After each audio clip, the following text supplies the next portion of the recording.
ದೇವಸ್ಥಾನದಲ್ಲಿ ಇವತ್ತಿನ ಬ್ರಹ್ಮರಥೋತ್ಸವವನ್ನು ಏರ್ಪಡಿಸಲಾಗಿದೆ. ಜ್ಯೇಷ್ಠಾಪತಿ ಸಮೇತ ಶನೇಶ್ವರ ಸ್ವಾಮಿ ದೇವರನ್ನು ಬ್ರಹ್ಮರಥೋತ್ಸವದಲ್ಲಿ ಕೂಡಿಸಿ ಮೆರವಣಿಗೆಯನ್ನು ಮಾಡಲಾಗುತ್ತದೆ. ಇವತ್ತಿನ ರಥೋತ್ಸವವನ್ನು 70ನೇ ಬ್ರಹ್ಮರಥೋತ್ಸವ ಅಂತ ಇದಾಗುತ್ತೆ. 70 ವರ್ಷ ಇದೆ ಇದು ಶ್ರೀಮಂತ ದೇವಸ್ಥಾನವಾಗಿ. 60 ವರ್ಷದಿಂದ ಶನೇಶ್ವರ ಬ್ರಹ್ಮರಥೋತ್ಸವ ನಡೀತಾ ಇದೆ. ಇಲ್ಲಿ ಬಂದ ಬ್ರಹ್ಮರಥೋತ್ಸವ ದರ್ಶನ ಮಾಡಿ ಶನೇಶ್ವರನ ದರ್ಶನ ಮಾಡಿದ್ರೆ ನಮಗೆ ಏನೇ ಒಂದು ಶನಿದೋಷಗಳಿದ್ದರೆ, ಪಂಚಮ ಶನಿ, ಅಷ್ಟಮ ಶನಿ, ಸಪ್ತಮ ಶನಿ, 7ನೇ ಶನಿ ಕಾರ್ಯಗಳಿದ್ದರೆ ನಮ್ಗೆ ಏನೇ ಸಮಸ್ಯೆಗಳಿದ್ರೂ ಇವತ್ತಿನ ದಿನ ಶನೇಶ್ವರನ ದರ್ಶನ ಮಾಡಿ ಬ್ರಹ್ಮರಥೋತ್ಸವ ಸ್ಪರ್ಶ ಮಾಡ್ಕೊಂಡು ಹೋದರೆ ನಮ್ಗೆ ಏನೇ ಒಂದು ಕಷ್ಟಗಳಿದ್ರೆ ಎಲ್ಲ ಪರಿಹಾರವಾಗುತ್ತೆ.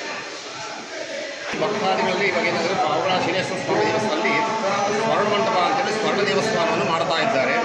ಭಕ್ತಾದಿಗಳು ಯಥಾಶಕ್ತಿಯಾಗಿ 8,500 ರೂಪಾಯಿ 1 ಗ್ರಾಮ್ ಬಂಗಾರ ಇಲ್ವಾ 8,500 ರೂಪಾಯಿ ದುಡ್ಡು ಆಗಿಬಿಟ್ರೆ ಅವರ ಹೆಸರಲ್ಲಿ ಒಂದು ಬಂಗಾರದ ರೇಖೆ 1 ಗ್ರಾಮ್ ಬಂಗಾರದ ರೇಖನ್ನು ದೇವರಿಗೆ ಅಳವಡಿಸಲಾಗುತ್ತದೆ.